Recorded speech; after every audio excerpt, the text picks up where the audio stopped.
Bismillahirrahmanirrahim. Assalamualaikum warahmatullahi wabarakatuh.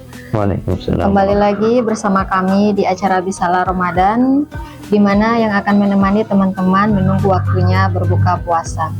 Saya Wayasri sebagai host pada kegiatan sore hari ini, di mana saya akan ditemani narasumber yang sangat Masya Allah, yaitu Ustadz Syarifuddin, di mana beliau akan membawakan tema yang berjudul Cerdas dalam Beramal.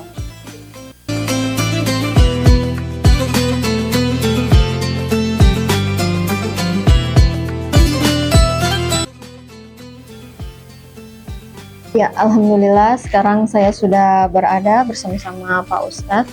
Assalamualaikum Pak Ustadz. Waalaikumsalam warahmatullahi wabarakatuh. Bagaimana keadaan Pak Ustadz? Alhamdulillah, sehat. Ya, langsung saja kita persilahkan kepada Pak Ustadz untuk membawakan materi. Baik. Assalamualaikum warahmatullahi wabarakatuh. Alhamdulillah. Alhamdulillahirabbil alamin. Salatu wassalamu ala Rasulillah wa ala alihi wa ashabihi ajma'in. Bapak Ibu pemirsa Bisalah Ramadan yang dimuliakan Allah Subhanahu wa taala, kembali kita bersyukur di sore hari ini Allah izinkan kita untuk kembali dalam tema kita pada sore hari ini, yaitu tentang ujian hidup. Jadi Bapak Ibu sekalian, semua kita sudah sama ketahui bahwa selama kita masih menjadi manusia, selama kita masih hidup, maka satu hal yang tak dapat kita pisahkan dalam kehidupan kita setiap hari adalah tentang ujian. Ya, ini banyak sekali ayat yang dijelaskan oleh Allah Subhanahu wa taala. Di antaranya, ya, walanabluwannakum bisyai'in minal khaufi wal ju' wa naqasim minal amwali wal anfusi was samarat wa basyiris sabirin. Ya, dan sungguh bahkan di sini pakai ya taukid, penekanan bahwa memang sungguh-sungguh akan Allah berikan ujian. Apakah itu kelaparan, kekurangan harta, buah-buahan dan lain sebagainya. Ini akan menjadi ujian yang terus diperhadapkan kepada kita yang masih menyandang sebagai manusia yang masih hidup. Sehingga tak ada pilihan selain kita harus kuat untuk menghadapi ujian ini. Bahkan persoalan ujian ini tidak perlu kita merasa heran, karena ayah pertama kita, Nabi Adam alaihissalam pun dikeluarkan dari surga oleh Allah Subhanahu wa taala sebagai bentuk hukuman dari Allah Subhanahu wa taala. Artinya beliau mendapatkan ujian berat dari Allah Subhanahu wa taala. Sehingga memang dari setiap sendi-sendi kehidupan kita akan berhadapan dengan ujian demi ujian dari Allah Subhanahu wa taala. Bahkan semakin kita merasa sebagai seorang yang beriman, kata Allah Subhanahu wa taala, ahasiban nasu ayyutraku ayyaqulu amanna wa hum la yuftanun. Ya, apakah manusia dibiarkan begitu saja untuk mengatakan kami sudah beriman kepada Allah, kami telah beriman, sementara mereka belum diuji, diberikan ujian oleh Allah Subhanahu wa taala. Sehingga menjadi syarat utama bahwa kita ini menyandang level sebagai seorang mukmin, seorang yang beriman di hadapan Allah Subhanahu wa taala. Salah satu adalah kita diperhadapkan dengan ujian demi ujian. Dan satu hal yang terpenting bahwa ujian, kesusahan hidup, kesulitan, hal-hal yang tidak mengenakan dalam kehidupan kita tidak selamanya identik dengan bahwa itu adalah ketidakbaikan yang kita terima. Kadang orang mengatakan kalau dia diberi harta, maka dia diberi nikmat oleh Allah Subhanahu wa taala, atau Allah senang pada dia. Padahal kenikmatan seperti harta dan apa yang berbentuk keduniaan bukan otomatis menjadi satu isyarat bahwa Allah itu sudah cinta pada kita. Dan sebaliknya, belum tentu ujian, kesulitan hidup, kesusahan, belum tentu menjadi satu alamat bahwa Allah membenci kita. Inilah yang Allah jelaskan dalam surah Al-Fajr. Wa amma idza ma batalahu rabbuhu wa akramahu wa na'amahu fa yaqulu rabbi akraman. Wa amma idza ma batalahu faqadara alaihi rizqahu fa yaqulu rabbi ahanan. Adapun manusia, apabila kami uji dia dengan kesenangan, kenikmatan, apa yang dia katakan? Dia mengatakan bahwa ya, Tuhanku telah memberiku nikmat. Seakan-akan Tuhan senang sama saya. Dan begitu sebaliknya kata Allah dalam lanjutan ayat tadi. Apabila kami uji dia dengan kesusahan hidup, dia mengatakan Tuhanku sedang mengujiku. Jadi kata Allah Subhanahu wa taala dalam lanjutannya, kalla, tidak seperti itu. Definisi Allah senang pada kita tidak selamanya digambarkan dalam bentuk nikmat-nikmat kesenangan. Dan definisi Allah murka pada kita bukan selamanya digambarkan dengan kesulitan hidup. Ya, kalau kita mengatakan orang yang hidupnya sulit, berarti dia terhina di mata Allah, maka para nabi berarti orang-orang yang rata-rata terhina. Kita lihat Nabi Musa alaihissalam, bagaimana senangnya beliau karena hidup di lingkungan kerajaan Fir'aun pada saat itu. Apa yang kurang di istana seorang raja yang begitu besar? Tentunya seluruh fasilitas, mau apa saja dilayani oleh para pelayan-pelayan yang ada dalam istana. Namun suatu hari Nabi Musa alaihissalam melakukan satu kesalahan yang tanpa sengaja ketika melerai dua orang yang bertikai, dan ternyata beliau sempat menampar salah seorang, dan ternyata salah seorang ini adalah orangnya raja. Sang raja marah, yang membuat Nabi Musa harus dikeluarkan dari istana. Beliau tak lagi menikmati fasilitas istana, bahkan beliau menjadi seorang penggembala ternak selama beberapa waktu dalam Al-Quran diceritakan. Ya, apakah ini mengindikasikan bahwa Nabi Musa yang dalam kacamata kita seakan-akan kita mengatakan Nabi Musa terhina, Nabi Musa menjadi orang yang melarat, Nabi Musa telah bangkrut karena meninggalkan istana yang penuh dengan segala fasilitasnya? Apakah dengan ujian yang Allah berikan ini kita mengatakan demikian? Tentunya tidak. Justru Nabi Musa diberikan ujian, cobaan demi cobaan yang begitu berat. Adalah sebuah isyarat dari Allah Subhanahu wa taala bahwa Allah sedang mempersiapkan Nabi Musa alaihissalam menjadi seorang yang tangguh, seorang yang lebih kuat, dengan satu cita-cita bahwa Nabi Musa akan dipersiapkan menjadi seorang yang bisa menyaingi bahkan menantang Fir'aun. Dan begitulah endingnya. Allah beri kejayaan kepada Nabi Musa dan bisa menghancurkan Fir'aun sebagai raja yang sangat zalim. Dan para nabi yang rata-rata diberikan ujian yang begitu berat. Nabi Ayub dengan penyakit yang tak kunjung sembuh, tetapi semua mereka adalah orang-orang pilihan Allah yang dengan ujian demi ujian itu mereka menjadi mulia di sisi Allah Subhanahu wa taala. Barangkali untuk pengantar singkat kita pada kesempatan kali ini cukup sekian. Terima kasih.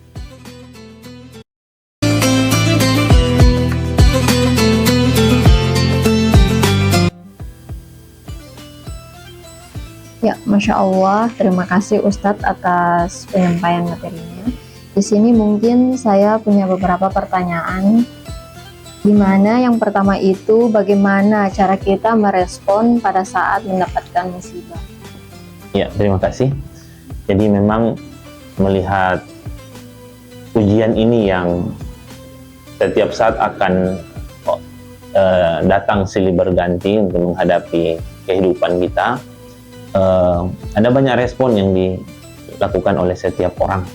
Ya, ada mungkin yang menerima, ada yang kecewa dan lain sebagainya. Tapi setidaknya bagi seorang mukmin harus yakin bahwa ujian dari Allah Subhanahu wa taala ini adalah sesuatu yang justru dapat mengangkat derajat kita. Meskipun ada satu hal yang terpenting ketika kita menghadapi musibah itu, yang perlu kita lakukan awal adalah introspeksi diri. Karena Allah sudah mengingatkan kita bahwa ketika kebaikan yang mendatangi diri kita, maka itu dari Allah. Wa ma asabaka min hasanatin fa minallah. apa yang menimpamu berbentuk kebaikan itu dari Allah. Wa ma asabaka min sayyi'atin famin nafsik. Dan apa yang menimpamu dari berbentuk musibah atau sesuatu yang buruk, maka itu ada dalam dirimu sendiri. Jadi hal terpenting adalah, meskipun tadi kita katakan tidak semua ujian itu adalah siksaan, tapi sebaiknya seorang muslim ketika tertimpa musibah introspeksi diri. Mungkin ada kekurangan dalam diri, mungkin masih banyak hal yang kita langgar dari syariat-syariat Allah Subhanahu wa taala, atau mungkin kita masih menyakiti orang lain, ya. Kita masih sering melakukan hal-hal yang zalim pada orang lain. Ya, dan sederet bentuk evaluasi diri yang perlu kita lakukan atas musibah yang terjadi pada diri kita.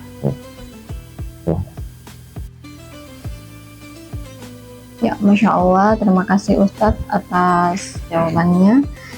Pertanyaan berikut, bagaimana tanggapan Ustadz terhadap fenomena orang yang berprasangka buruk terhadap Allah dengan ujian yang diberikan?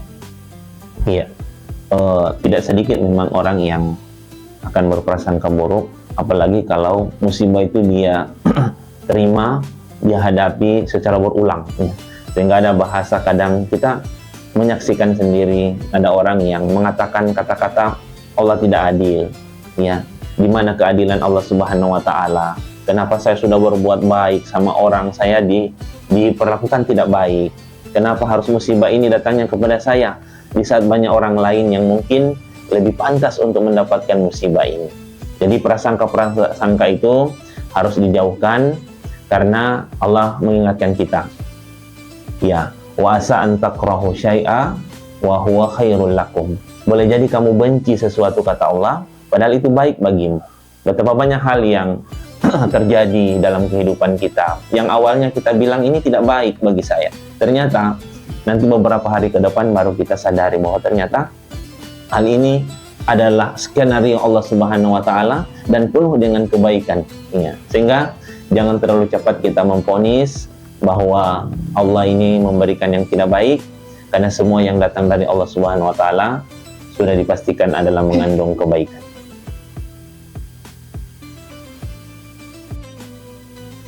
Ya, Alhamdulillah, tak terasa kita sudah berada di penghujung kegiatan. Dan kepada teman-teman, jangan lupa selalu dukung kami, berikan saran untuk tema-tema yang akan diangkat pada pertemuan berikutnya. Ya, selamat kepada teman-teman yang menunaikan ibadah puasa, selamat berbuka puasa. Dengan mengucapkan Alhamdulillahirabbil alamin, kegiatan Bisalah Ramadan pada hari ini selesai. Wabillahi taufiq wal hidayah. Wassalamualaikum warahmatullahi wabarakatuh. Waalaikumsalam warahmatullahi wabarakatuh. Subhanal malikil quddus, Subhanal malikil quddus, Subhanal malikil quddus, Subuhun qudusun Rabbuna Rabbul malaikati wal ruh, Subuhun qudusun Rabbuna Rabbul malaikati wal ruh, Subuhun qudusun Rabbuna Rabbul malaikati wal ruh. Asyhadu an la ilaha illallah, astagfirullah. Nas'alukal jannata wa na'udzu bika minan nar. Asyhadu an la ilaha illallah, astagfirullah. الجنة ونعوذ بك من النار أشهد أن لا إله إلا الله أستغفر الله نسألك الجنة ونعوذ بك من النار اللهم إنك عفو تحب العفو فاعف عنا اللهم إنك عفو تحب العفو فاعف عنا اللهم إنك عفو تحب العفو فاعف عنا يا كريم.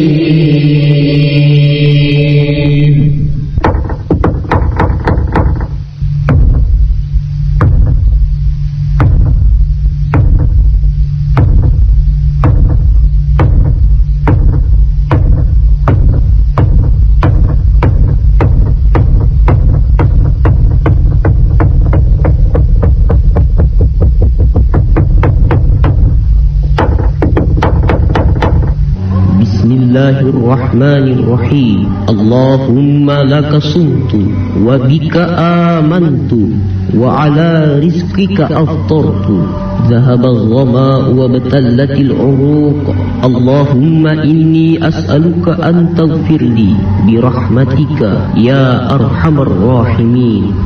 الله أكبر الله